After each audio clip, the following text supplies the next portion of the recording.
সহিহুল বুখারীর সর্বশেষ হাদিস।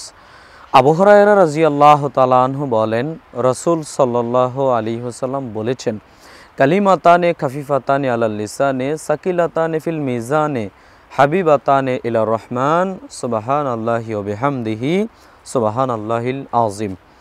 আবু হুরায়রা রাদিয়াল্লাহু তাআলা আনহু বলেন, রাসূল সাল্লাল্লাহু আলাইহি ওয়াসাল্লাম বলেছেন, আল্লাহর নিকট এমন দুইটি বাক্য রয়েছে, কালিমা রয়েছে, যে দুইটি বাক্য মুখে বলতে একেবারে সহজ। মুখে বলতে একেবারে সহজ, মেট্রিক পাস করা লাগবে না, আইএ পাস এমএ পাস করা লাগবে না, মূর্খ থেকে মূর্খ ব্যক্তিরাও বলতে পারবে এই দুইটা বাক্য।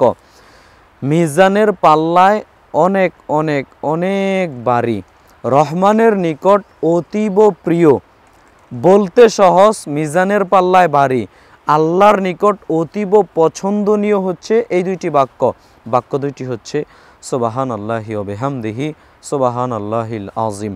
প্রিয় ভাইরা আমার, দেখেন তো, আমরা চলতে বসতে উঠতে ফিরতে যখন তখন কিন্তু চাইলেই বলতে পারি সুবহানাল্লাহি ওয়া বিহামদিহি সুবহানাল্লাহিল আযীম। একজন ব্যক্তি বাজারে যাচ্ছে হেঁটে হেঁটে বলতে পারে কিন্তু সুবহানাল্লাহি ওয়া বিহামদিহি সুবহানাল্লাহিল আযীম। এমনি চলাফেরা করছে বলতে পারে সুবহানাল্লাহি ওয়া বিহামদিহি সুবহানাল্লাহিল আযীম। মুখে বলতে কিন্তু একেবারে সহজ। আর মিজানের পাল্লায় যেদিন আমল মাপা হবে, ওই দিন এই দুইটার নেকি অনেক অনেক অনেক ভারী হবে। আল্লাহু আকবার। এবং আল্লাহর নিকট অতীব পছন্দনীয় হচ্ছে এই দুইটা বাক্য।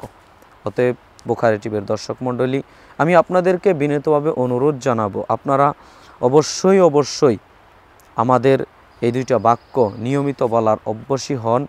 আল্লাহ সুবহানাহু ওয়া তাআলার পক্ষ থেকে বিশেষ এই দুইটি বাক্য বলতে অভ্যাসী হন।